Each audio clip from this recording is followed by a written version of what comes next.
Яңалыклар чыгарылышы үз ишин башлап җибәрде. Студияда Лилия Гатина алга таба кайбер темалар турында кыскача.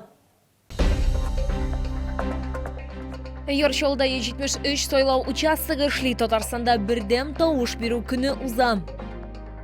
Республиканың киләчәге турында гына түгел, сәламәтлегең турында да кайгырту өчен менә дигән мөмкинлек. Сайлау участокларында гриппка каршы вакцинация бара. Шолда бүген 73 сайлау участогы ачылды. Алар үз эшләрен иртәнге сәгать 7-дә башладылар. Соңгы мәгълүматлар буенча сайлаучыларның гомуми саны 394 меңнән артык кеше тәшкил итә. Бүген бердәм тавыш бирү көнендә шәһәр территориясендә 3 дәрәҗәдәге сайлаулар Татарстан Республикасы рәисен 18-нче Мәләкәс округы буенча Республика Дәүләт Советы депутатын сайлаулар һәм шәһәр советы депутатларын сайлаулар уза. Мәгълүмат сәясәте идарәсе мәгълүматлары буенча 15 сәгатькә шәһәрдә 45%-тан артык кеше тавыш биргән. Сайлау участоклары сәгать 8-дә ябылачак. Бүген Татарстан территориясендә барлыгы 2752 сайлау участогы эшли. 23-нче мәктәпнең сайлау участогы ачылуның беренче минутларында ук халык күп иде. Кешеләр бөтен гаиләләре белән килделәр. Шәһәр мэры шулай ук иртән тавыш бирергә карар кылган. Аның белән бергә сайлау участогында безнең төшерү төркеме дә булды.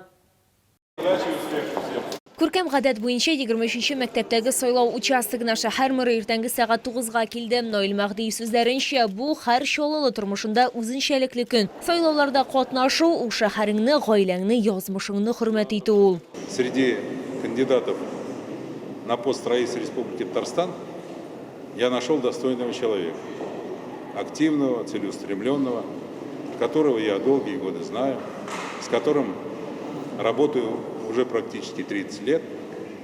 И, безусловно, я выбор остановил на этом человеке.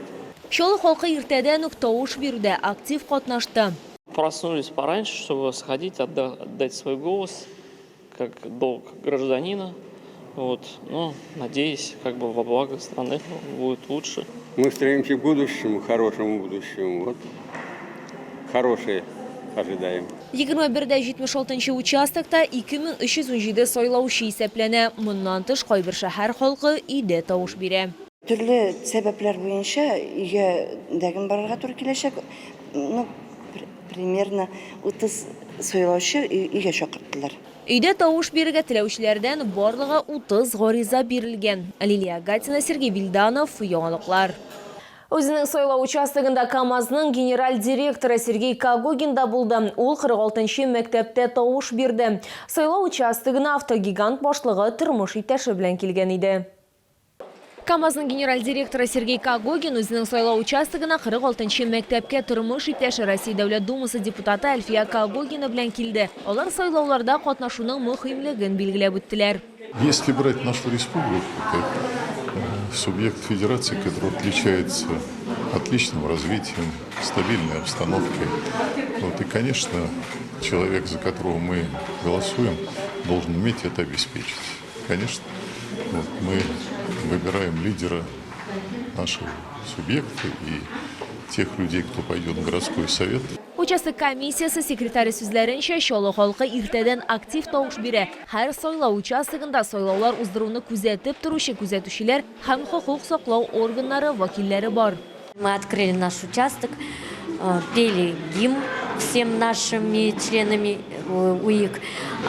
Пришли наши избиратели на нашем участке, около 2500 избирателей, на 9 утра проголосовало 10%. Тавыш бирүдән соң Сергей Кагогин хатыны белән бергә 46-нчы мәктәп территориясендә урнаштырылган Дмитрий Бадретдинов бюстына чәчәкләр салды. Исегезгә төшерәбез, Чаллы десантчысы 2000 елда Чечняда үзенең хәрби бурычын үтәгәндә һәлак булды. Лилия Гатина, Елена Камалова, Яңалыклар. Сайлаулар республиканың киләчәге турында гына түгел, сәламәтлегең турында кайгырту өчен дә менә дигән мөмкинлек. Сайлау участокларында сайлау комиссияләре әгъзалары белән бергә медиклар да эшли. Чаллы халкы прививка ясата һәм үз сәламәтлекләрен тикшерә ала. Безнең төшерү төркеме ГЭС бистәсенең 53-нче мәктәбендә булды. Какие-то хронические заболевания у вас есть? Нет. Вакцинация алдынан табиб-терапевта медицина текшіруі 53-ші мәктәптә Рәиса Зиулин физкультура укытучысы булып эшли. Үзенең 72 яшенә ул бер тапкырда сайлауларны калдырмаган, ә бүген ул күңел өчен булган һәм файдалы әйберләрне бергә кушарга карар кылган. Үзебезнең мәктәптә эшләгән җирдә ясыйбыз. Поликлиника барасы юк, вакыт экономия итә. Безгә менә бигрәк җайлы. Шололы Фаик Алиев та шундый ук фикердә. Аның сүзләренә караганда бик уңайлы тавыш бирергә дә, гриппка каршы прививка ясатырга да була. Обычно в больнице вакцинируемся, но все неудобно. Зашел, вакцинировался, ушли, да. Очередь нет, свободно. Вообще хорошо сделал. Сегодня на базе нашей участковой избирательной комиссии 2020 работает бригада наших медиков, которые проводят вакцинацию населения. Мы очень рады, что эту вакцинацию проходят и наши учителя, работники школы, и также вакцинацию проходят и наши родители. Очень рады, что и в их семьях дети будут здоровы, дети будут целый учебный год посещать учебные занятия и предотвратят рост заболеваемости в семьях. Вакцинация 10-нче, 13-нче, 24-нче, 34-нче, 35-нче, 39-нче мәктәпләрдә, шулай ук 29-нче гимназиядә һәм энергетик мәдәният йортында оештырылган. Лилия Гатина, Сергей Вильданов, яңалыклар. Бөтен гаилә белән сайлауларга Яршалыдан Әюповлар гаиләсе дә шушы принципны саклый. Бу инде аларның күркәм традициясенә үрелгән.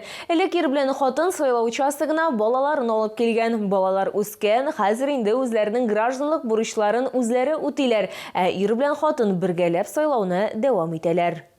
Шамил Әюпов махсус хәрби операция ветераны, ул мотоукчылар полкы командиры була. Шололы сүзләренчә сайлауларны калдырмаска тырыша. Башта аны әти-әнисе йөрткән, ә аннары ул үз балаларын алып килә башлаган. В нашем семейном альбоме есть фотография, где мои родители со мной на руках пришли на выборы и голосуют на выборах Верховного Совета СССР. Активно прививаю гражданскую позицию своим детям. И мы их постоянно брали на выборы. Но сейчас наши дети уже вводят наших внуков также на выборы. Әйрле хатынлы Әюповлар сайлауларга бергә йөрүләрен дәвам итәләр. Аларның сүзләренә караганда, тавыш бирү алар өчен бөтен гаилә бергә җыелганда һәр вакыт бәйрәм булган. В эти дни всегда был праздничный обед и хороший повод, чтобы вместе с семьей прогуляться. Эти традиции, я надеюсь, сохранят и наши дети. Избиратели идут очень активно, приходят с семьями, с детьми. Настроение у всех хорошее, бодрое, и все идут голосовать. Тавыш бирүчеләргә бөтен гаилә белән сайлауларга дип исемләнгән беләзекләр бирәләр. Лилия Гатина, Эльмира Гайнетдинова, Кирилл Хабзей, яңалыклар. Волонтер Мәдинә Хаманың командасы төркеме җитәкчесе Мәдинә Мөхәммәтҗанова сайлау участокларының берсендә Шоллы сайлау комиссиясе әгъзаларын чәк-чәк белән сыйларга карар кылган. Сайлау участогына ул үз гаиләсе белән тавыш бирергә килде. Урында безнең төшерү төркеме дә булды. Сайлау участоклары тавыш бирү өчен иртәнге сәгать 7-дән ачылды. Сайлау процессы барлык кирәкле процедураларны үтәп оештырылган. Кешеләр сайлауларга бәйрәмгә барган кебек бара. Ул Татарстанны ярата, республика белән горурлана һәм үз ватанына чын-чынлап хезмәт итә дип әйтергә була. Мәдинә Мөхәммәтҗанова, Шоллы волонтеры, Мәдинә Хаманың командасы волонтерлар төркеме җитәкчесе. Ул баштан ук изге эшләр, гуманитар ярдәм җыю һәм җибәрү белән шөгыльләнә башлаган. Аннары үзе дә волонтерлар командасы белән хәрбиләр өчен татар милли ризыгы чәк-чәк әзерли башлаган. Менә бүген дә аның үз ватанының чын патриоты икәнен күрергә була. Бәйләм белән шушы сайлауларга килеп, ул безнең бурычыбыз. Ватан алдында шушы сайлауларга килү үзе бер бәхет, ул шатлык, күңелле бәйрәм дип әйтәм инде. Мин үземнең командам белән бу көннәрдә 100 килограмм чәк-чәк ясадык. Менә шушы егетләр безгә барып җитсен. Һәм шушы чәк-чәкне монда инде сайлаучыларның комиссияларына да килдек чәй. Сайлау комиссияләре әгъзалары сөйләгәнчә, гражданнарның активлыгы югары. Выборы проходят в штатном режиме. Нас обеспечивает охрана муниципалитет. То есть есть и полиция, есть и пожарные службы. То есть все было заранее проверено. И сегодня, соответственно, голосование будет идти, как я уже сказал, с 7 до 20:00. Менә шундый игелекле кешеләр бездә Шоллыда яшиләр. Татарстан игелекле тагы да матуррак һәм яхшырак булсын өчен алар зур өлеш кертәләр. Лилия Гатина, Сергей Вильданов, яңалыклар. Бу сезгә җиткерәсе соңгы мәгълүматыбыз иде. Мин Лилия Гатина, сезнең белән сау булашам. Исән мин булыгыз.